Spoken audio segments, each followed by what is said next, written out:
সবকিছুই কৃত্রিম। প্রকৃতি হলো একমাত্র ঈশ্বরের তৈরি নিজস্ব শিল্প। বই আর প্রকৃতির চেয়ে ভালো বন্ধু পৃথিবীতে আর নেই।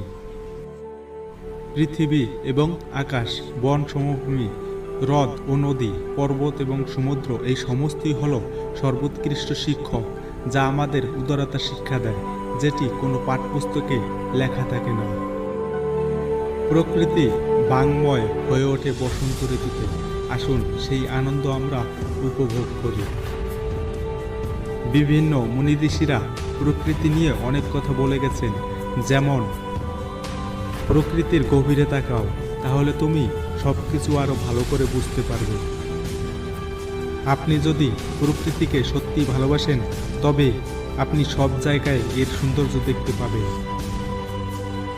আমি প্রকৃতির মাঝে গেলে ভালো হয়ে উঠি, সুস্থ হয়ে উঠি এবং আমার জ্ঞানকে সুশৃঙ্খল করে তুলি। প্রকৃতিকে জানুন, প্রকৃতিকে ভালোবাসুন, প্রকৃতির কাছাকাছি থাকুন, আপনি কখনোই ব্যর্থ হবেন না। প্রকৃতির একটা সুর আছে, অনেকেই তা শুনতে পায়। প্রকৃতির সবকিছুতেই দুর্দান্ত কিছু রয়েছে।